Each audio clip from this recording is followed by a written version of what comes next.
We're hanging out on Radio Row with Josh Jacobs, and we can officially say, Josh, the NFL FedEx Ground Player of the Year. Congratulations, my friend, man. A pretty nice kind of cherry on top of what was an incredible 2022 for you. Yeah, man, it's definitely an honor, man. It's definitely, a blessing, too. Knowing that it's a fan, award vote. And, man, just to see that, they kind of, believed in me and seeing what the work that I put in this year has definitely been huge. And we've known you since you were a rookie in Oakland. Yeah. And now, kind of shifting to where we are right now, like, it's probably for you, these are the moments where you can kind of sit back, reflect, and be like, man, it has been an incredible journey from Bama to Oakland to Vegas. And do you give yourself kind of those moments at times like this to be like, hey, deep breath, like, this is pretty cool? Honestly, I don't really think about it too much, man. I feel like when you start thinking about it too much, then you're not really focused on what you need to be focused on. And at the end of the day, I feel like the only thing that I really just cherish the most is winning the Super Bowl. And until I get to that point, if I ever get to that point, man, all this other stuff is good and is great, for your legacy and things like that. But for what it means to me and how I feel about it, is not so big. Yeah, I feel you. Yeah. Going back to 2022, obviously, the wins weren't there, and I know you've talked about it a lot. All the guys in the locker room have talked about it a lot. That's the goal, right? That's the number one priority, to win football games.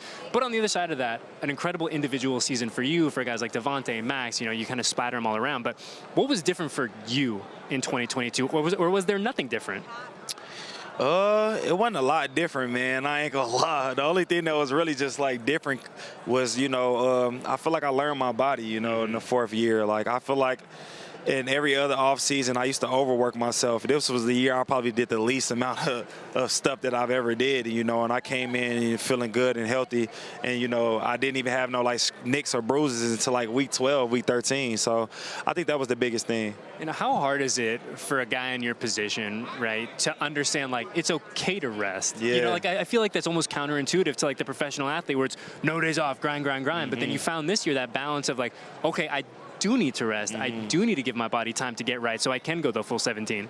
Yeah, man. I mean, obviously, like I said, I felt good at week 13. And, and to be touching the ball as much as I did, that's huge. I remember coming out of games and I'm getting in the shower and I'm like, okay, I'm waiting for the little sting of, the little cut or something. I didn't have it. And I'm just like, okay, well, feeling pretty good, learning how to take care of my body, learn how to eat right and things like that. It's definitely been a good year.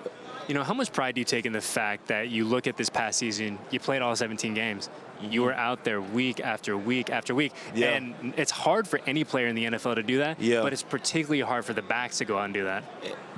If you ask anybody what my goal was this year, and it was to play in every game.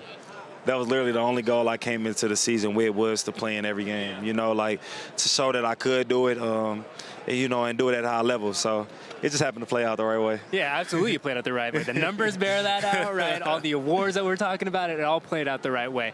When you look back to kind of some of those moments, right, and we look at 2022, and it feels like it was a year of really good moments, it was a year of not so great moments, but there were those moments that were awesome. You go back to that Seattle game, one that I'm sure you're going to remember for a really, really long time. Like, what were your kind of big takeaway moments? Like, when you do the yearbook of 2022? Man, what was crazy with that Seattle game? Like, I didn't even know I had 300 yards until I got in the locker room and Coach Josh was, talking. He's like, I want to say shout out to this guy. He had 302 yards. And I was like, whoa, I felt like I wasn't doing a lot in that game. Yeah. You know what I'm saying? Like, it just obviously, like, the run at the end was like, okay, that was what it was. But, like, the rest of the game, I'm like, okay, I'm doing okay. But I didn't feel like I was doing a lot, And just to see that, that I had that award, which is crazy for any position, especially any skill position, to come in and put up 300 yards in a game.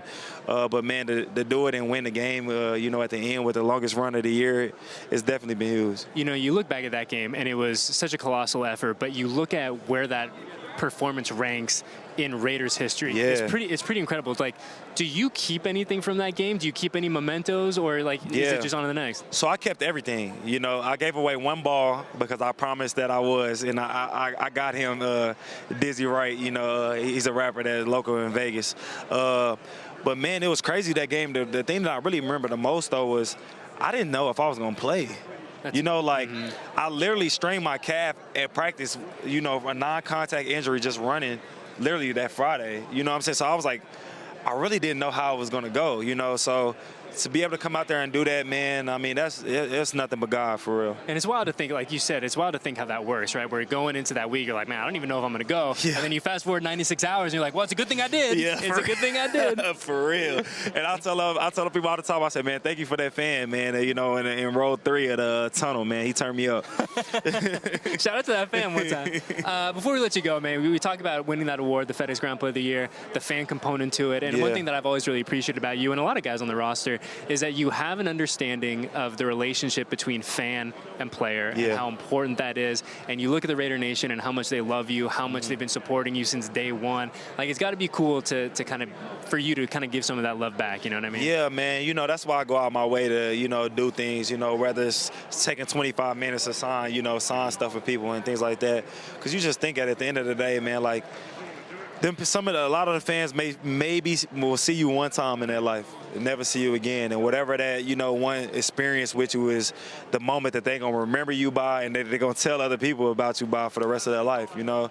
And, I mean, I feel like, man, for me, any way that I could positively impact somebody's life, whether it's just, you know, smiling with them, talking to them, taking a picture, whatever, I try to do that. So it's definitely been good. Well, you know, it's funny. I don't remember if you, or don't know if you remember this, but like a year ago, remember I hit you up because my nephew wanted a Josh Jacobs jersey. So I got him a little Josh Jacobs jersey, and I just like sent you the picture, and just having you respond to that, like that made that kid's day. And like that's the important stuff, right? Like the records are cool, the awards are cool, winning games is important, but like that's the stuff that you'll remember 10, 20, 30 years from now. Man, that's the stuff that people forever hold on to. That's legacy there for me, you know. That's how you remember. Yeah, it's the important stuff. Well, hey, Josh, it was so good to see you down here.